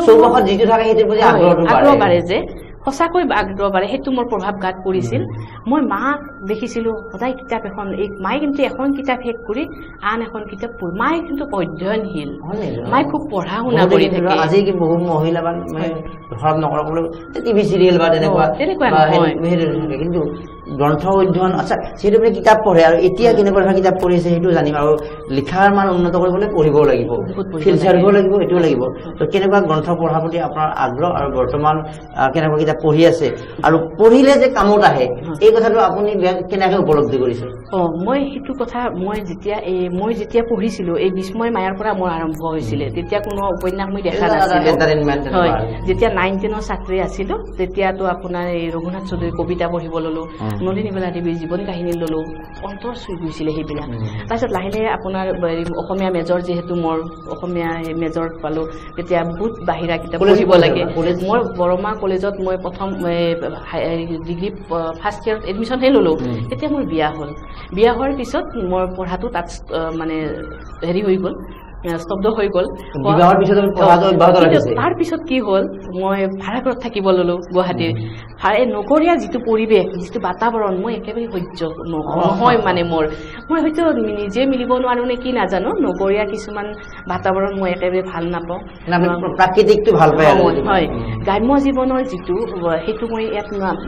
পোৱা নাছিলোঁ আৰু তেতিয়া মই যিখিনি সময়ত সাহিত্য হিচাপে লিখিম বুলি কলম লৈছিলোঁ তেতিয়া বৰ্ণালী এটা ফুলকুমলীয়া ছোৱালী এজনীক আপুনি চাগে জানে এইজনী ধৰ্ষণ কৰা হৈছিল হয়নে তেতিয়া সেইটো কথাই মোক খুব অন্তৰ চুইছিলে সেইটো হয়তো সম্ভৱ 2002 চনত এনেকুৱা হৈছিলে আৰু তেতিয়াই মই কি কৰিলোঁ কিতাপ মানে 2007ৰ পৰা মই ঘৰত মানে এনেকৈ লিখিব ল'লোঁ কবিতা গল্প লিখোঁতে এখন গল্প পুথি হ'ল যেনেকৈ মই প্ৰকাশ কৰিলোঁ প্ৰকাশ ল'লে আদৰি তেনেকৈ আজি আহিছোঁ আৰু সমাজৰ অধ্যয়নটোৰ কথা কওঁ অধ্যয়নটো আপোনাৰ মই আগতে সকলোবোৰ সাহিত্য পঢ়িছিলোঁ কিন্তু এদিন মই এই অধ্যয়ন সম্পৰ্কে ডক্টৰ লক্ষ্মীনাৰায়ণ বৰা ছাৰক মই সুধিছিলোঁ যে ছাৰ সকলোবোৰ সাহিত্যই পঢ়িব লাগেনে তেতিয়া মই ছাৰে মোক কৈছিলে যে কোনবোৰ মাধ্যম তুমি প্ৰথমতে তুমি ঠিক কৰি লোৱা কোনটো মাধ্যমত তুমি ভাল পোৱা তেতিয়া মই ছাৰক কৈছিলোঁ যে ছাৰ মই আচলতে প্ৰতিটো মাধ্যমতে মই কিবা এটা বিচাৰি পাওঁ কবিতাৰ মাধ্যমো বহুত শক্তিশালী পৃথিৱীখন শক্তিশালী কৰি ৰাখিছে আৰু কাৰণ কম কথাত বহুত ডাঙৰ পৰিসৰৰ কথা এটা লিখিব পাৰি যেনে দেশ বুলিলে নালাগে আদেশ মোৰ তেজত উঠলি উঠে ৰণুৱা ঘোঁৰা হয়নে এইবোৰ কবিতাই ইমান ডাঙৰ মানে কথাবিলাক ঠেক পৰিসৰৰ মাজত দিব পাৰে গতিকে কবিতা বিৰাটেই ভাল পাওঁ সেইটো কাৰণে আৰু গল্প উপন্যাস লিখিব লাগিলে বৰ্ণনা কৰিব লাগিল তেতিয়া ছাৰ মই ক'লো ছাৰক যে মই সেইটো মাধ্যমো ভাল পাওঁ বৰ্ণনা কৰিব পাৰি কাৰণ মই অধ্যয়ন ভিত্তিক মানে ক্ষেত্ৰভিত্তিক অধ্যয়ন খুব বেছি কৰোঁ ছাৰ এইটোত মোৰ এটা ৰাপ আছে যে মই ভ্ৰমণ কাহিনী লিখি ভাল পাওঁ তেতিয়া ভ্ৰমণ কাহিনী লিখোঁতে মোৰ এইবিলাক উপন্যাস সৃষ্টি হৈছে আচলতে এই এটা কথা ভ্ৰমণ খুব কৰোঁ তেতিয়া মোক ছাৰে ক'লে যে তুমি খুব ভাল কাম কৰিছা তুমি এটা কাম কৰিবা সকলো কিতাপ সকলো লেখকৰ কিতাপ তুমি নপঢ়িবা মোলো ছাৰ কিয় কৈছে যে আজিকালি খুব সস্তীয়া ধৰণে বহুত লেখক ওলাইছে সেইবিলাক তুমি যদি কিতাপ পঢ়িব যোৱা তেতিয়াহ'লে তোমাৰ মন মগজুত সেইটো এটা ক্ৰিয়া পৰিব ক্ৰিয়া হ'ব পাৰে তেতিয়া ছাৰক মই কোৱাতে মই হয় নেকি ছাৰ তুমি অমুকৰ পঢ়িব পাৰা তুমি অমুকৰ বহুত কথা ক'লে ছাৰে তেতিয়া ইংৰাজী সাহিত্যৰ বিষয়েও ক'লে আৰু তেতিয়া ভাল লাগিল আৰু ঠিক তেনেকৈ মোক কৈছিলে আমাৰ হেৰি সাহিত্য একাডেমী প্ৰাপ্ত আমাৰ হেৰি বনফুলৰ বিপুল দেউৰীদায়ক মোক তেতিয়া বিপুল দাক মই তেতিয়া সোধোঁ আৰু কেতিয়াবা আৰু গণেশ্বৰ দেৱ শৰ্মা দাকো মই সোধোঁ তেতিয়া তেওঁলোকে মোক কিছুমান কিতাপ পঢ়াৰ কথা উপদেশ দিছিলে আৰু সেই উপদেশ মতেহে মই কিন্তু কাম কৰি আছোঁ তেওঁলোকৰ মতে আপুনি আপোনাৰ জীৱনত এই লেখক জীৱনত ভালে এনেকুৱা ধৰণৰ ব্যক্তি পাইছে যিসকলৰ এই বৌদ্ধিক আগ্ৰহটো আছে আৰু সোধা প্ৰশ্নটোৰ সঠিক উত্তৰ দিব পৰাৰ বা সঠিক প্ৰশ্নটো যে এটা আগ্ৰহেৰে সুধিছে সেই আগ্ৰহটো উপলব্ধি কৰাৰো তেওঁৰ মানে সেনেকুৱা মানুহ পাইছে আপুনি এতিয়া মানে তৰল মনৰ মানসিকতাই যিবিলাক লিখা মেলা কৰে আজি কবিতাই আপোনাৰ ভৰ্তি কবিতা বুলি ক'লে কিন্তু কেইটামান কবিতাই কবিৰহে কবিতা আমি পঢ়া হয় বা প্ৰকাশ হয় পেপাৰত সকলো কবিতাটো হেৰিও নহয় আপোনাৰ সম্পাদকো প্ৰকাশ নকৰে এনেকুৱা গতিকে কেইজনমানৰ কবিৰ আমি কবিতা পঢ়োঁ অসমৰে হওক বাংলা সাহিত্যৰে হওক বাংলা সাহিত্যৰ আপোনাৰ জীবনানন্দ দাসৰ কবিতাবিলাক খুবেই ভাল পাওঁ ভাল লাগে আৰু বা আমাৰ কবিগুৰু বিশ্ব কবিগুৰুৰ ৰবীন্দ্ৰনাথ ঠাকুৰৰ আৰু শান্তি নিকেতনত খুব গৈ থাকোঁ মই মানে বছৰত দুবাৰ হয় মোৰ সৈতে যোৱা এতিয়া কথাটো হ'ল আমি আপোনাৰ সামৰণিত আহিম ভালেখিনি কথা অৱগত হ'লোঁ আৰু অৱগত হোৱাৰ ইচ্ছা থাকিব যিহেতু আপোনাৰ লেখক জীৱন আগবাঢ়ি গৈ থাকিব আমি অভাৰঅল এটা পৰ্যালোচনা কৰোঁ এতিয়া এগৰাকী ব্যক্তিৰ জীৱনত বিভিন্ন সমস্যা থাকে এতিয়া আপুনি সাংসাৰিকভাৱেও আপুনি মাতৃ ল'ৰাও এজন ভাল এজন টেলেণ্টেড গতিকে পৰিয়াল বিভিন্ন হেৰি আৰু অন কেমেৰা এটা কথা ক'ব লাগে আপুনি বিৰাট মহান কাম এটা কৰি আছে সেইটো দায়িত্ব সেই দায়িত্বৰ প্ৰতি পালন নকৰে আপোনাৰ যদি শাহু শহুৰৰ প্ৰতি যিটো আপোনাৰ পৰিচৰ্যা এই কথাকে আমি বহুত আগৰ পৰাই জানো গতিকে এটা আদৰ্শ কিন্তু বোৱাৰীও কিন্তু এইটোত আমি আপোনাক এটা শুভেচ্ছা জ্ঞাপন কৰিছোঁ যে আপুনি ইমান লেখা মেলা সমাজ বক্তৃতা ইমানৰ মাজতো কিন্তু সেই যিটো আপুনি গ্ৰাছৰুটটো পাহৰি যোৱা নাই বা দায়বদ্ধ হিচাপেও আগবাঢ়ি আছে তো ইমানৰ মাজত মগজুটো ক'ৰবাত খেলি মেলি হৈ থাকে তো লিখাৰ এটা পৰিষ্কাৰ টাইম লাগিব নেকি আপোনাক যে মই লিখিব যে মই যেনেকৈ তেনেকৈ লিখিব পাৰোঁ তো সেই লিখাৰ টাইমটো কোনটো পৰিৱেশ লাগে আপোনাক আচলতে মোৰ খুব দুখ লাগে সেইখিনি সময়ত আচলতে নিজক বুলি সময় দিব লাগে যে নিজৰ সময় আচলতে মই খুব কমে পাওঁ কাৰণ মোৰ দায়িত্বৰ কৰ্তব্যই মোক গোটেই জীৱনটো চেপি ধৰিলে কাৰণ পলাই অহা নাই আৰু কেতিয়াও পলাই আহিব নোৱাৰোঁ পলাই আহিব নালাগে আৰু শেহতীয়াকৈ বহু সংবাদ পাই আছোঁ শেহতীয়াভাৱে জড়িত দেখিলোঁ পুত্ৰ বোৱাৰীয়ে কৰিছে মই এতিয়ালৈকে ইমান বছৰ হ'ল 2002ত মই বিয়াত সোমাইছিলোঁ খুব কম বয়সত বিয়া হৈছিলোঁ আৰু তাৰ পৰাই মই খুব মানে মই মানে একাধাৰে মানে যিটো মানে লাগি থকা বুলি কয় তেনেকৈ মই লেখা কামটো কৰিছোঁ বহুতে ভাবে মই খুব মানে এটা আনন্দৰ মাজত বা মই খুব ভাল পৰিৱেশৰ মাজত এভেইলেবল সময়ৰ মাজত মই লিখি আছোঁ তেনেকুৱা নহয় কেতিয়াও মই খুব কষ্টৰ মাজেদি মানে লিখি আছোঁ কাৰণ কিয় মই আপোনাক কম কথাখিনি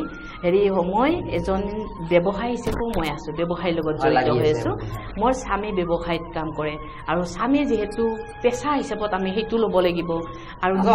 তাত সময় দিব লাগে ব্যৱসায়ত গতিকে ব্যৱসায় কৰিলেহে আমি কেইটামান টকা পাম সেইটো আমাৰ সঁচা কথা বাস্তৱ সঁচা কথা আৰু স্বামীক মই সেইকাৰণে সময় দিব লাগে সদায় ব্যৱসায়ৰ কাৰণে আৰু নিচা হিচাপত মই লৈছোঁ মোৰ লেখাটো আৰু সংবাদ কৰ্মী হিচাপে যিটো আছে মোৰ সেইটো নিচাহে মোৰ পেচা নহয় গতিকে এই নিচা আৰু পেচাত মই এজনী মানুহ হৈ জীয়াই আগবঢ়াই নি আছোঁ আৰু তাৰ মাজত সংসাৰত যিটো দায়িত্ব মোৰ 3খনকৈ ঘৰ ক'ব লাগিলে এইখন ঘৰ জালুকবাৰীত মই য'ত থাকোঁ তাৰ মই পৰিয়ালত মোৰ ল'ৰা আছে ল'ৰাকো মই চাব লাগে নতুন প্ৰজন্মৰ ল'ৰা জানে আজিকালি গতিকে ল'ৰা মোৰ স্বামী ইয়াতে থাকে আৰু শাহু শহুৰ এখন ঘৰত থাকে মা দেউতা এখন ঘৰত থাকে মোৰ পিতৃ মাতৃ জন্মদাত্ৰী আৰু জন্মদাত্ৰী পিতৃ মাতৃ কিয় এৰিব নোৱাৰোঁ তেওঁলোকৰ ল'ৰা নোহোৱা ঘৰত মই ডাঙৰ ছোৱালী গতিকে মই সদায় মা দেউতাক লৈ জীয়াই আছোঁ আৰু তেওঁলোকৰ উৎসাহ প্ৰেৰণাটো মই জীয়াই আছোঁ আৰু তেওঁলোকক মই এৰিব কেতিয়াও নোৱাৰোঁ দায়িত্বৰ কৰ্তব্য হিচাপে লৈ আছোঁ আপুনিও কেতিয়াও নিগেটিভ পৰিৱেশৰ সন্মুখীন হ'ব লগা হোৱা নাই আৰু দায়িত্বৰ কৰ্তব্যত মই বিচলিতও হোৱা নাই কেতিয়াও তাৰ মাজত কি হয় মোৰ দুখন ঘৰ গাঁৱত চম্ভাল কৰি আছোঁ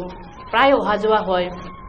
প্ৰায় মানে কি এদিনত পাৰিলে কেতিয়াবা দুবাৰো হয় মোৰ নলবাৰীৰ বাক্সা জিলাৰ পৰা আৰু গুৱাহাটীলৈ মই সেইটো কষ্ট অনুভৱ নকৰোঁ কিন্তু মই কেতিয়া লিখোঁ জানে মোৰ লিখাৰ কেতিয়াও সময় নাই মই শুব লাগে মানুহে হয়তো 5-6 ঘণ্টা মই কেতিয়াও মই 2 ঘণ্টাৰ ওপৰত আজিলৈ শুয়ে পোৱা নাই মই কাৰণ বেছি সময় যদি মই শুব যাওঁ তেতিয়া মই লিখা কাম মোৰ কামটো নহ'ব মই ৰাতি সদায় মোৰ কাৰণে যেতিয়া উপন্যাস বা এইবিলাক লিখা কামবিলাক কৰোঁ ৰাতি লিখোঁ আৰু বেছিভাগ সময় আপোনাৰ মই যেতিয়া প্ৰবন্ধবিলাক কাকতত লিখোঁ বা কবিতাবিলাকত লিখাতে খুব কষ্ট হয় কাৰণ কবিতা কেনেকুৱা এটা কম কথাত ভৰাব লাগে আৰু আৱেগটো এই অনুভৱখিনি অকণমান স্তৱক হিচাপে ধৰা দিয়ে কবিতা গোটেই কবিতাটো যে আহি আমাক ধৰা দিব এইটো কিন্তু নহয় কিছুমানে ভাবে কবিতা এটা মই লিখিলোঁ খুব সহজ কাম সেইটো সহজ একেবাৰে নহয় যদি প্ৰকৃত অৰ্থত কবিতাটো লিখা হয় অনুভৱ অকণমান সময় মানে স্তৱক এটা ধৰা দিয়ে আৰু সেইটো মই কেতিয়াবা হয়তো মই যিকোনো সময়ত ক্ষেত্ৰভিত্তিক অধ্যয়নেই হওক নতুবা মই এই যে অহা যোৱা ঘৰুৱা সময়ত থাকোঁ ইখন ঘৰ সিখন ঘৰৰ মাজত তেনেকুৱা সময়তো মোৰ কবিতা এটা আহি ধৰা দিয়ে যিকোনো সময়ত মই নিজে ভাত ৰান্ধোঁ মই ঘৰৰ যাৱতীয় কাম সদায় নিজে কাম কৰোঁ মই কাৰো সহায় সহযোগী লৈ কাম কৰা নাই আপুনি 2খন ঘৰ বা 3খন ঘৰ লিখা মেলা সমাজৰ বিভিন্ন মানুহৰ ইনভাইটেশ্যন থাকে যেনে আজি আপোনাক ইনভাইট কৰি আনিছোঁ আজি আমাক সময় দিব লগা হৈছে তো ইমানৰ মাজত সেই সমস্যা বিভিন্ন ক'ৰবাত মানে পাজলিং হয় নেকি যে নাই এইটো বৰ দিগদাৰ পাইছোঁ বা তেনেকুৱা এইখিনি সুধিলোঁ বহুতে সেইটো ভাবে যে নাই এইটো মোৰ কাৰণে বিৰক্তিৰ কাম তো ইমানখিনি কাম কৰিছে এতিয়া সমাজৰ আপুনি এটা অগ্ৰগণ্য এটা মহিলা বা বিভিন্ন আপোনাক এটা বিচাৰে বিভিন্ন অনুষ্ঠান বা তেনেকুৱা তাৰ মাজতো কিন্তু নিজৰ দায়িত্বৰ পৰা পলাই কথা তাৰ আপুনি ইনভলভ হৈ আছে মই সদায় এটা কথা ধৰিব লাগে মই সেইটো সদায় চাওঁ এইটো কথা চাওঁ মই যে স্বামী বিবেকানন্দই এটা কথা কৈছিলে আৰু এই কিতাপবিলাক মই খুব বেছি পঢ়া শুনা কৰোঁ তেওঁলোকে কৈছিল আৰু বহুত এনেকুৱা আছে তেওঁলোকে মানে এটা কথা কৈছিল যে ব্যস্ত মানুহে সদায় সময় দিব পাৰে ঠিক ঠিক বুজি পালে তেতিয়া মই ঘৰতো সময় দিব পাৰোঁ মই লেখা মেলাও তেনেকৈ নিয়াৰিকৈ কৰি আছোঁ ভাল হৈছে বেয়া হৈছে মই চোৱা নাই কিন্তু মই মোৰ কৰ্তব্য যিটো মই ভাল পাব লাগিব যে মোৰ বিষয় ভাল পোৱা বিষয়টো হৈছে মই লেখা মেলা আৰু তাৰ মাজতে খবৰ কেইটামান গতাওঁ মই তাৰে মাজতে সংবাদকৰ্মী হিচাপে আছোঁ আৰু তাৰে মাজতে কিছুমান অনুষ্ঠানে ইমান গ্ৰাম্য সমাজতে হওক বা আমাৰ গুৱাহাটী মহানগৰত 2-1টা অনুষ্ঠানে ইমান মৰম কৰে তেওঁলোকৰ অনুষ্ঠানত নগ'লে নহয় তেওঁলোকেও বিচাৰে আৰু তেওঁলোকৰ মৰমত থাকিব বিচাৰোঁ ৰাইজৰ মৰমত এনেকেই জীৱনটো সদায় থাকিব বিচাৰোঁ আৰু মই কেতিয়াও এইটোও নাভাবোঁ যে মই আজি সময় পোৱা নাই কালি ভিতৰত সময় পাম সেইটো মোৰ জীৱনত কেতিয়াও নাহে মই আজিয়ে সময় উলিয়াব লাগিব আৰু মই সেইটো জীৱনত কেতিয়াও নাহেও ঘূৰি কাৰণ মই দায়িত্ব বাঢ়ি আছে দায়িত্ব কমি যোৱা নাই সেইটো ভাল কৰি আমি সামৰিম কিন্তু এতিয়া এটা কবিতা ময়ে পঢ়িব ইচ্ছা কৰিছোঁ জোনাকৰ বৰষুণ নামৰ কাব্য সংকলন প্ৰথম কবিতাটো মই লৈছোঁ আমি সামৰিব লাহে লাহে জালুকবাৰীৰ চিঞৰ বুলি আমাৰ প্ৰিয় বাইদেউ মণিষা শৰ্মাই এটা কবিতা লিখিছিলে জালুকবাৰীৰ চিঞৰ বহুদিন হ'ল জালুকবাৰীলৈ যোৱা নাই মই কৃষ্ণচূড়াৰ সৈতে পতা নাই কথা জালুকবাৰীত হেৰাল যৌৱন শৰাইঘাট ছুইচাইড জোন সমাধি ক্ষেত্ৰত দেখোঁ ধূলিৰ সমদল সংগীতৰ ঠাই ল'লে বিকট চিঞৰে জালুকবাৰীলৈ গ'লে এতিয়া জীৱনৰ ভৰত বুঢ়া হয় মানুহ দৃষ্টিশক্তি হেৰুৱাই তৰুণ প্ৰেমিক প্ৰেমিকাই মোৰ শপত সখী জালুকবাৰীলৈ সঘনাই নাযাবা তুমি এটা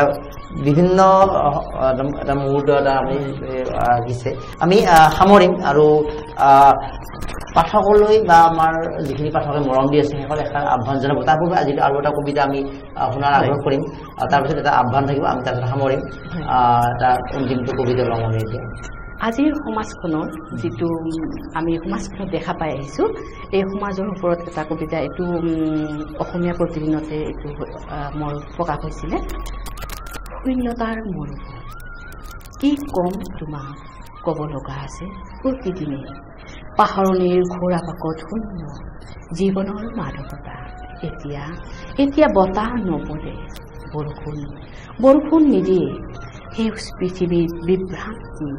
প্ৰকৃতিস্থ মানুহৰ চকুত বিক্ষতি ক্ষোভ শূন্যতাৰ এখন শুকান মৰুভূমি হৰ বাৰিষাৰ গন্ধ এতিয়া চৌদিশে চোখ পাখি প্ৰদূষণ কি কম তোমাক হেৰুৱাই পেলাইছো মৰম শব্দৰ প্ৰাচুৰ্য সুন্দৰ আৰু এটা আছিল ইমান ধুনীয়াকৈ পঢ়িছে আপুনি কৰি শেষত আৰু এটা আছিলে আপোনাৰ কবিতা এইটো গৰিয়সীতে ওলাইছিল হয় এইটো গৰিয়সীত ওলাইছিলে কবিতা পাঠ কৰা ইমান মোৰ নাই কবিতা পাঠ কৰিলে বেছি ভাল লাগে তাৰমানে হয় কবিতাটো আমাৰ সেইটো কথা বহুতে কৈছিলে পাঠতে প্ৰাণ পাই উঠে কবিতাৰে কথোপকথন এইটো গৰিয়সীত প্ৰকাশ হৈছিলে মই সুধিলো তোমাক কি লাগে টকা নে তেজ তেওঁৰ দামনো কিমান মই ক'লো দুয়োটাৰে দাম সমান তেওঁৰ কলিজাখন আজৰি হাতলৈ ল'লে আৰু ক'লে দিয়া ইয়াতে তোমাৰ কলিজা তেজ মই আগবঢ়াই দিলো তেওঁৰ হাতত মোৰ তেজ ফিকা হৈ গ'ল মই ক'লো আমাৰ ইয়াত বহাগত বসন্ত নাহে আহিনত নকৰে শেৱালি আঘোণৰ প্ৰসৱৰ যন্ত্ৰণা ছাতি ফুটি নকৰে পথাৰৰ সোণোৱালী ধান আমাৰ ইয়াত সকলোৰে প্ৰিয় ৰং কলা প্ৰিয় ফুল কচু আৰু কুহি থেকেৰা প্ৰিয় খাদ্য কোৱা ভাতুৰিৰ চালাড মোৰ শপত এইকেইদিন ইয়ালৈ নাহিবা তুমি আমাৰ ইয়াত আকাশখন ঢাকি পৰিছে ডাৱৰ ফলত নিশ্চয় আচ্ছা এতিয়ালৈকে যেনেকৈ জীৱনটো আগবাঢ়িছে আমি দেখিলো যে আপুনি সুন্দৰ হাঁহি বা এনেকুৱা ধৰণৰ থাকিলেও আপোনাৰ এইখিনি কষ্ট বিহাইণ্ড দ্য চিন সেইখিনি মই তুলি ধৰিব চেষ্টা কৰিলোঁ যে আপুনি দায়বদ্ধতাৰ পৰা পলাই অহা নাই লেখিকা বুলি যে মই লিখিয়ে থাকিম মোৰ সমাজখনো আমি চাই আছে গাঁওখনো চাই আছে পৰিয়ালকো চাই আছে তো ইমানৰ পাছত যদি আপোনাক এনেকৈ সুধো আপুনি সুখী নে যিখিনি পাইছে আপুনি যথেষ্ট ৰিগ্ৰেট আছে যে নাই মই যদি শাহুৰ যদি অসুখ নহ'লেহেঁতেন আৰু সুখী হ'লোহেঁতেন কিন্তু জীৱনৰ সেইটো পাৰ্ট আচলতে মই এটা কথা মানে জীৱনটো এটা মানে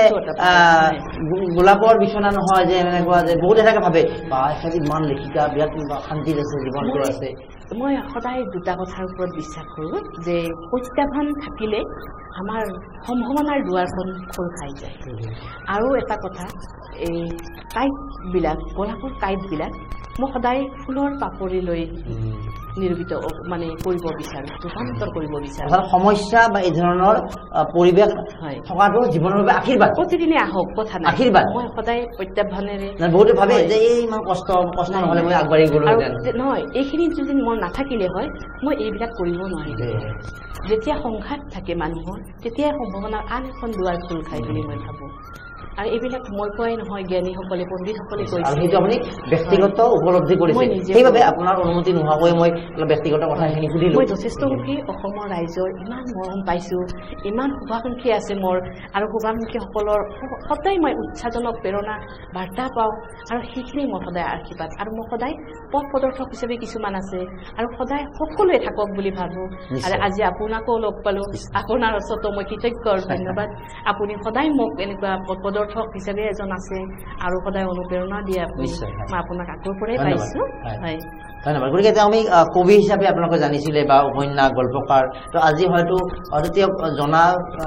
নিকটাত্মীয়সকলে জানে, কিন্তু আজি হয়তো আমাৰ ভাৰতবাসী বিশ্ববাসী য'তে আমাৰ এই সাক্ষাৎকাৰ হ'ব তেওঁ জানিব তেওঁ কিন্তু এগৰাকী দায়বদ্ধ জীয়ৰী, দায়বদ্ধ পত্নী, দায়বদ্ধ মাতৃ, দায়বদ্ধ বোৱাৰী। কিন্তু ইমানটা ভূমিকা এগৰাকী নাৰীয়ে পালন কৰাটো সহজ কথা নহয়। ক'ৰবাত নহয় ক'ৰবাত আমাৰ সেই পলায়নবাদ বহুতো দেখা যায়। কিন্তু মনীষা শৰ্মা ইমান লেখিকা, ইমান লিখা মেলা সংসাৰৰ মাজত কিন্তু কি শাহু শহুৰ অৰ্থাৎ বোৱাৰী হিচাপে দায়িত্ব, পিতৃ মাতৃৰ প্ৰতি দায়িত্ব, আৰু গুৱাহাটীৰ পৰা গৈ গাঁৱত দুখন ঘৰত চম্ভালি থকাটো সহজ কথা নহয়। এই কথাত বাৰে বাৰে গুৰুত্ব দিছোঁ। হয়তো ইয়াৰ আধাৰতো কেতিয়াবা আপুনি এখন কিতাপ ভৱিষ্যতে লিখিব যে কেনেকৈ আপুনি এইটো সময় লৈ তাহাঁতৰ প্ৰতি যে আগবঢ়াই দিছে, আমাৰ অনুৰোধ থাকিব তেনেকুৱা বিষয়ত কিতাপ এখন লিখিলে আৰু বহু পুত্ৰ বোৱাৰী যিবিলাক আমি সংবাদ পাই থাকোঁ তেওঁলোকৰ চকু মেল খাব। আপোনাৰ সময় ইতিমধ্যে উজ্জ্বল হৈছেই সাহিত্য ক্ষেত্ৰত, আৰু উজ্জ্বল হৈ থাকক। আপোনাৰ তাৰ মাজতে এটা কথা কওঁ, মই আচলতে গ্ৰাম্য জীৱনৰ লগত থকা কাৰণে নেকি মই গ্ৰাম্য পটভূমিটো খুব ভাল পাওঁ, আৰু গ্ৰাম্য পটভূমিৰ ওপৰতে মই সৃষ্টি কৰি ভাল পাৰোঁ। আৰু নগৰীয়াত মই মানে তেনেকুৱাই পোৱা নাই, বা মই যান্ত্ৰিকতা আছে, ইয়াতে যান্ত্ৰিকতা আছে, আৰু যান্ত্ৰিকতা থাকিলে কিছুমান বস্তু মানে ইতিবাচক হিচাপে মই চাব নিবিচাৰোঁ। মোৰ জীৱনটোৱে হওক, মই লেখাৰ বাবে ইতিবাচক দিশটো মই সামৰি ল'ব বিচাৰোঁ, আৰু সেইটো মই গ্ৰাম্য জীৱনৰ পৰা পাওঁ। সাধাৰণ মানুহৰ পৰা অসাধাৰণ কিছুমান কথা লৈ মই সৃষ্টি কৰিব বিচাৰোঁ, তেনেকেই মই কৰি আছোঁ। অতি সুন্দৰ, আমি শুভেচ্ছা জ্ঞাপন কৰিলোঁ। আৰু আপুনি যিটো দায়বদ্ধতাৰ পৰিচয় দি আহিছে, লেখিকা হিচাপে দায়বদ্ধতা, আপোনাৰ লেখাবিলাক উপন্যাসবিলাক লিখিবলৈ আপুনি কিমান কষ্ট কৰিছে, কিমান আপুনি তেনেকুৱা এটা সেই নিগেটিভ বেয়া ঠাইত যাব লগা হৈছে, লেখাটো দায়বদ্ধতা দিছে, কবি হিচাপে দায়বদ্ধতা, জীয়ৰী বোৱাৰী পত্নী মাতৃ হিচাপে দায়বদ্ধতা। গতিকে আমি শেষত এটাই ক'ম যে দায়বদ্ধ মনীষা শৰ্মা, ৰেছপনচিবল এগৰাকী ওমেন, নাৰী শক্তি, গতিকে পাৰফেক্ট ওমেন হিচাপে আমাক আজি শেষত ক'ব লাগিব। শুভেচ্ছা জ্ঞাপন কৰিছোঁ। আগন্তুক সময়ত এই ধৰণৰ বিভিন্ন লেখাৰ জৰিয়তে আপুনি অসমীয়া সাহিত্য সমৃদ্ধ কৰি যাওক, আৰু বিভিন্ন বাৰ্তা যে জীৱনটোত আমি যে কেৱল আমাৰ একেবাৰে সোণৰ চামুচ নহয়,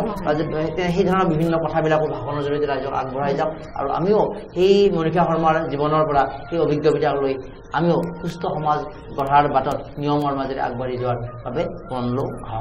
শুভেচ্ছা জ্ঞাপন কৰিছোঁ আৰু বিদায় লৈছোঁ।